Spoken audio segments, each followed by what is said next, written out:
The year is 1492. Christopher Columbus is about to embark on his world-shattering voyage to the Americas. And on his way to the coast, he stops off here at Granada.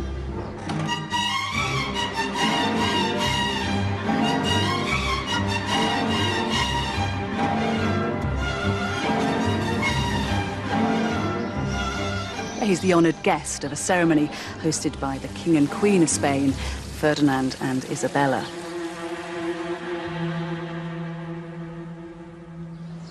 They are celebrating a grand victory. Up until this day, Granada had been ruled by Muslims. But Isabella has managed to wrestle control from them. Ferdinand and Isabella's victory marks a turning point for Spain and for Europe. The Middle Ages are over, and the West is about to embark on a new epoch of power and discovery. We tend to think of this as the beginning of an era. In fact, it's the climax of a forgotten chapter in European history: the rise and fall of Islam in the West.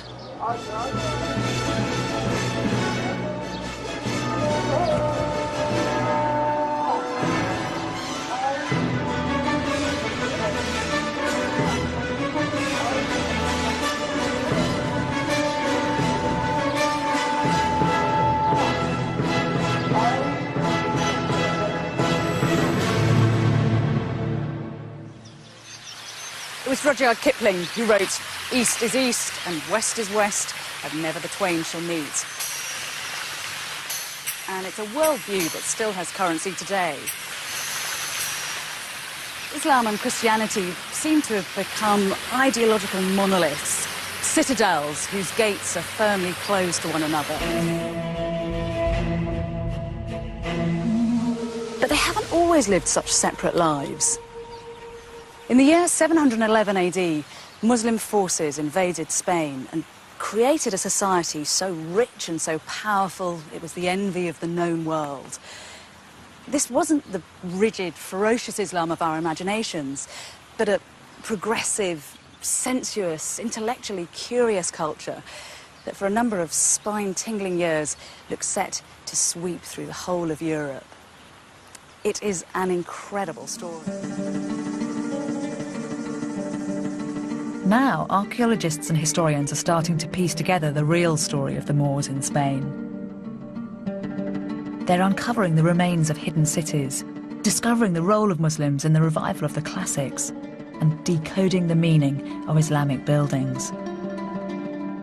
A fascinating picture has emerged. I'm going to use this new research to explore what happened when East met West in Europe. If there is one place which challenges the stereotype of the treacherous, bloodthirsty Moor, it's here, the Alhambra Palace in Granada. The Alhambra is one of the most complete medieval Islamic palaces in the whole world. It was built by the Muslim kings of Granada in the 14th century, at the height of their power.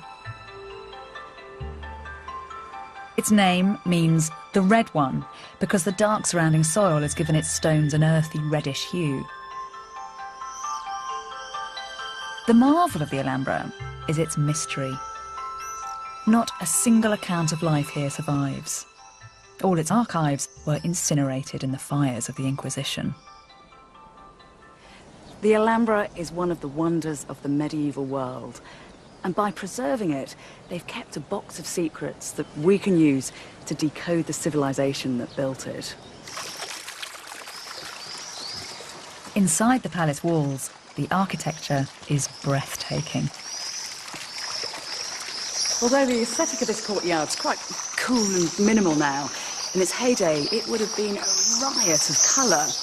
Granada was very famous for producing silks, and you've had silk hangings billowing in the breeze, and silk cushions and silk rugs where people laid out to eat their dinner and to listen to music. And in fact, it's only when you get down to rug level that you appreciate one of the bits of magic of the place, because from down here, this pool acts like a kind of infinity mirror, and the whole of the palace just looks as if it's suspended in water.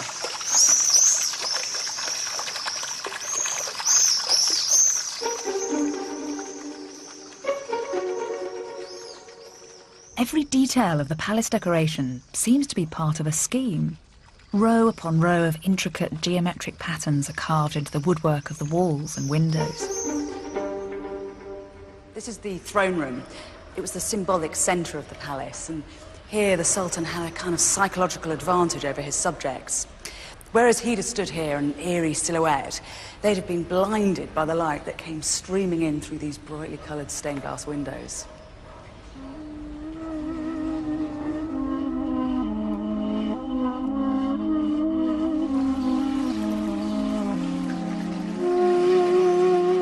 The 19th century writer Washington Irving observed, "It's impossible to contemplate this abode of Oriental manners without feeling the early association of Arabian romance. One almost expects to see some dark eye sparkling through the lattice. The abode of beauty is here, as if it had been inhabited but yesterday."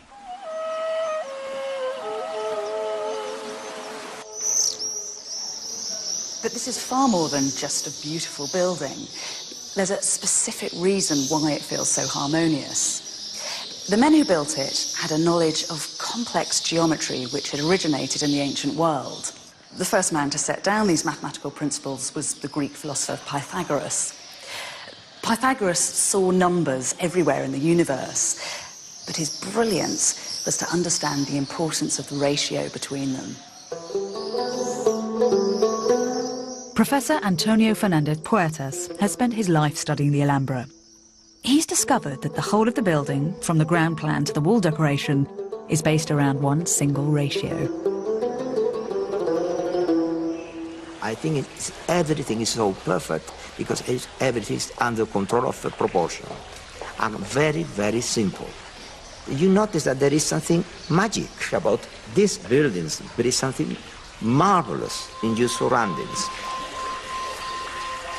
It's very, very simple. It's the relation between the ground and the elevations of the buildings. It's as simple as that. The king ordered a new palace. He has a limited area to build the palace. To west, east, and south, he was limited. Then he did something ingenious and beautiful. The King of Granada asked his architects to harmonise each and every space within the palace according to a single set of proportions, a family of rectangles, each related to the other.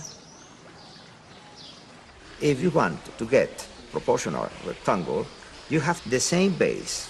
Take the diagonal, put it up, Yes. and you got successive rectangle, proportional rectangle. The key to the Alhambra's design is the simple relationship between the side of a square and its diagonal. If we use the diagonal to make a rectangle, and then the diagonal from that rectangle to make another, we get a progression of rectangles.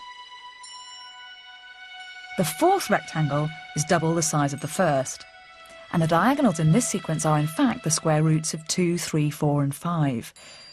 A magical sequence. And are they doing all this just with two set squares and a piece of string? Yes, That's very clever. yes. Every part of the intricate network of spaces, all the courtyards, the hallways, the placement of every column was designed using inspired variations of this proportional system. Proportion is also in the elevation. You have the kiosk.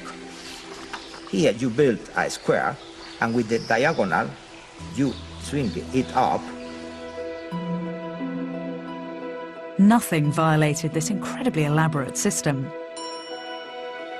The Alhambra is a triumph of mathematics as much as it is of aesthetics. Mathematical ingenuity is the root of its beauty.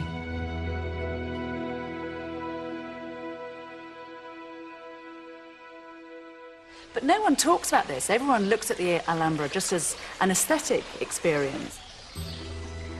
When you go to a concert and you listen to Mozart, you listen Beethoven, you listen Verdi, You don't know perhaps music, but you notice that there is something magic. Yes. It happens with that the same. You feel it. The Alhambra is so enchanting, it's all too easy to view it as a fairy tale palace, isolated from history. But that is romantic nonsense. This palace was the product of a very real, very gritty history. The Alhambra was built by a religious empire which, at the pinnacle of its power, dominated land from China to Africa. An empire which had the wealth and intellect to build such masterpieces. An empire whose history goes back to the deserts of 7th century Arabia.